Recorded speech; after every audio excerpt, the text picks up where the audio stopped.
जगत जननी दुर्गा मैया की जगत जननी दुर्गा मैया की जगत जननी दुर्गा मैया की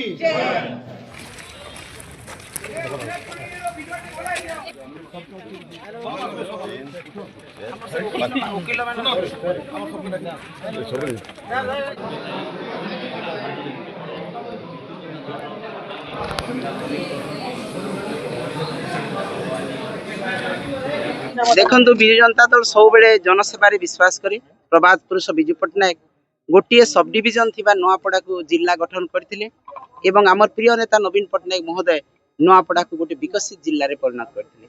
आज नुआपड़ा अंचल कृषि जलसेचन गमनागमन स्वास्थ्य शिक्षा समस्त क्षेत्र में आज विजु जनता दल तार समस्त प्रकार साहाय्य करिछि, विकास काम करिछि एवं जनहितकर योजना करिछि।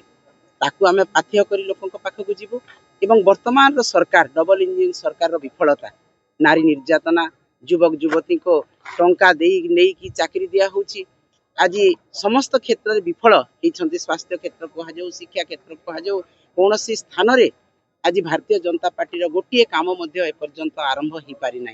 तो आज नारी मान असुरक्षित अच्छा गोटे दिन में 15 जन महिला दुष्कर्म होची। प्रत्येक दिन आप खबर कागज रे देखु हत्या लुठन निशाखोरी प्रत्येक कथार आज ओडिशा 1 नंबर स्थान रे अछि।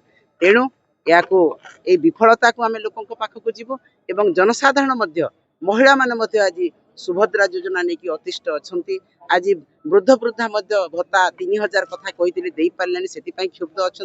आज चाषी पंजीकरण होना चाषी धान बिक्री होनी आज सार असुविधा रही 800 टंका बोनस देवा ना 20 केजी गोटे धान बस्तार कटा हो सब क्षुब्ध होकर जनसाधारण असंतोष व्यक्त कर तार प्रतिफलन आपण मैंने गतकाली देखिपारे। केवल विजु जनता दल नुह जनसाधारण मध्य स्वतः प्रवृत्त भाव में हजार हजार संख्यार आमर पदयात्रा जड़ित होते। तेणु निश्चित भाव में एठिकार लोकंकर नवीन पट्टनायक प्रति विजु जनता दल प्रति भावावेग रही संपर्क रही कहीं ना कहीं समस्ते मन स्थिर करिसेंती विजु जनता दल सहित रहिबे एवं पुणी से विकास जय यात्रा एठू जेमती चली चलियो।